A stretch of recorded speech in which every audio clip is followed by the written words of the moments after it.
Assalamualaikum warahmatullahi wabarakatuh. Selamat malam, Sobat Horor Klasik dimanapun Anda berada. Semoga pada malam hari ini, Sobat Horor Klasik dalam keadaan sehat walafiat dan selalu dalam lindungan Tuhan Yang Maha Esa. Ada sebuah tempat di kota tinggal saya, yaitu di kota Semarang, yang menyimpan sedikit misteri dari masa lalu. Tempat itu merupakan pemakaman Belanda. Mungkin seperti yang kita ketahui ya, atau mungkin bila ada sobat horor yang belum mengetahui, di kota Semarang ini ada beberapa makam Belanda, yaitu makam-makam tentara Belanda atau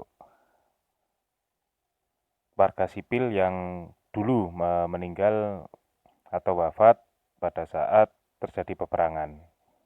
Nah, cerita pada malam hari ini berkaitan dengan salah satu makam Belanda yang ada di kota Semarang.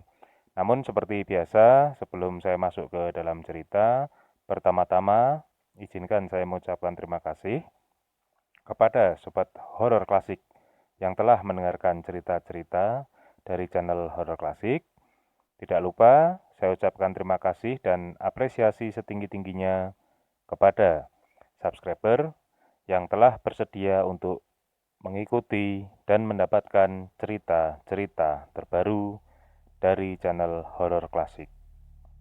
Cerita ini terjadi pada tahun 92. Jadi pada masa itu kakak teman saya yang bernama Mas Eri ya, beliau pada waktu itu sudah bekerja sebagai salah satu karyawan di perusahaan kontraktor, dan kebetulan pada masa itu beliau ini mendapatkan tugas untuk pelaksanaan proyek di kawasan Semarang Atas. Nah, sementara rumah beliau ini berada di kawasan Gunung Pati. Nah, ketika ada satu masa, Mas Heri ini harus menyelesaikan tugas di lokasi proyek sampai dengan lewat tengah malam. Nah, akhirnya pada kurang lebih jam 1 pagi ya, itu sudah dini hari, jam 1 itu beliau baru bisa meninggalkan lokasi proyek. Pada malam itu, pada dini hari itu, beliau ini sendirian mengendarai sepeda motor. Nah, sebagai gambaran, pada waktu itu beliau ini kebetulan bensin di sepeda motornya ini hanya tinggal sedikit. Nah, akhirnya Mas Heri ini berencana untuk mengisi bensin terlebih dahulu di sebuah pom bensin yang kebetulan di seberang pom bensin itu terdapat sebuah taman yang cukup besar, dan di belakang taman itu terdapatlah pemakaman Belanda. Seperti itu. Akhirnya selesai mengisi bensin, Mas Eri ini kembali menjalankan sepeda motornya melewati taman kota ya, sebetulnya itu taman kota yang cukup besar, ditumbuhi dengan pohon-pohon yang besar, dan kondisinya pada saat itu jelas sudah sangat sepi dan cukup gelap karena penerangan memang belum sebaik kondisi sekarang. Nah, tepat ketika Mas Heri sudah menyelesaikan taman dan hendak berbelok ke arah kanan, di depannya ini beliau sudah melihat pagar dari pemakaman Belanda dan tampak beberapa patok salib ya yang berwarna putih-putih itu. Dan Mas Heri sebetulnya ya biasa saja karena memang jalan itu juga sebetulnya sudah cukup sering lah beliau lalui. Namun tiba-tiba setelah beliau berbelok ke kanan dan melewati pagar pemakaman Belanda itu, motornya ini tiba-tiba mogok seperti itu. Nah, ya mau tidak mau ya memang harus berhenti ya. Dan situasi waktu itu memang sepi, dan meskipun di daerah situ memang terdapat cukup banyak rumah yang besar-besar ya, karena kawasan itu memang termasuk bisa dikatakan kawasan yang cukup elit di Kota Semarang.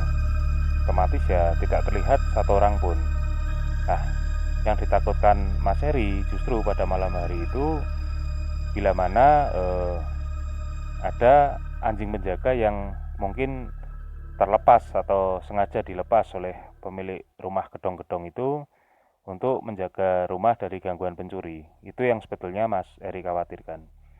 Akhirnya Mas Heri ini cepat-cepat memeriksa motornya, mengecek saluran bensin, busi, dan sebagainya. Nah, ketika di tengah-tengah Mas Heri sedang mengecek motornya ini, tepatnya ketika beliau sedang berjongkok untuk memeriksa busi, tiba-tiba Mas Heri ini mendengar ringgian suara kuda ya.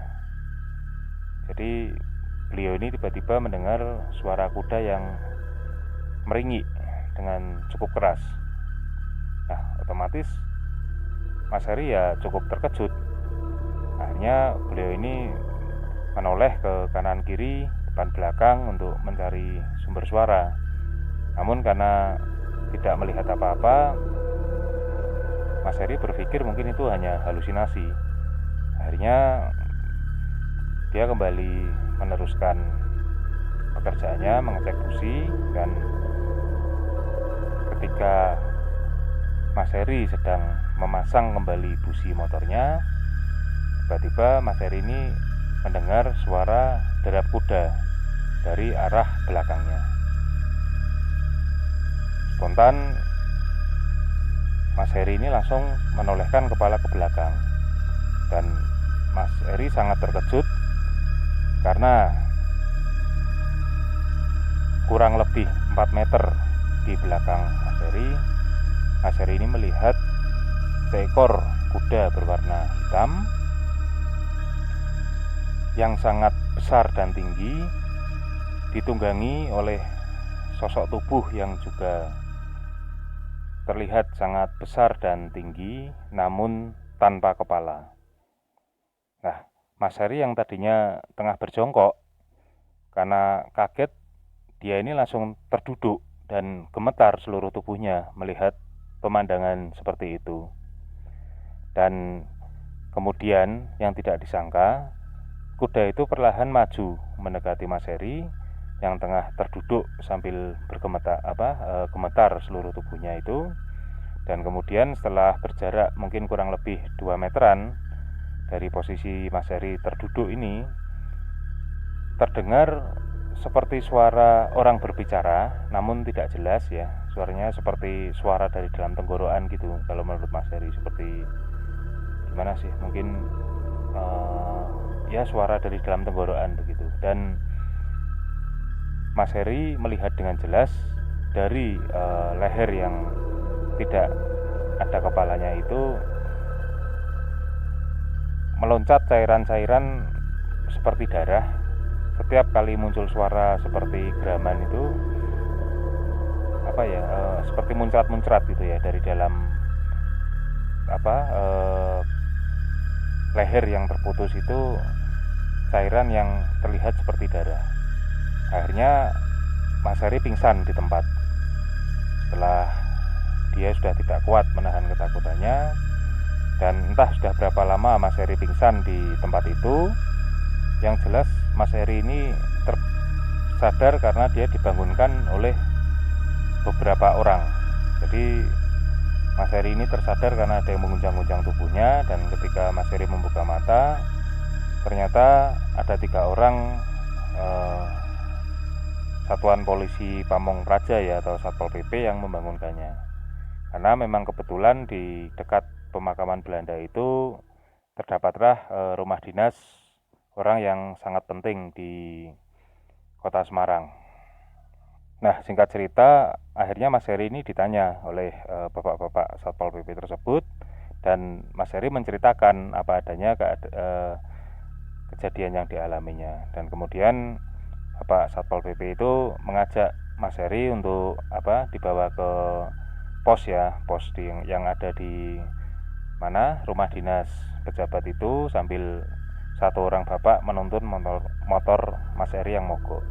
Nah, setelah sampai di pos, bapak-bapak Satpol PP itu menerangkan kepada Mas Heri bahwa apa yang dilihat Mas Heri ini merupakan perwujudan dari seorang menir ya, atau memang sosok itu merupakan sosok orang Belanda. Dan menurut bapak-bapak Satpol PP yang memang sehari-hari berjaga di rumah dinas tersebut, mereka itu sudah sering melihat penampakan menir yang menaiki kuda hitam itu.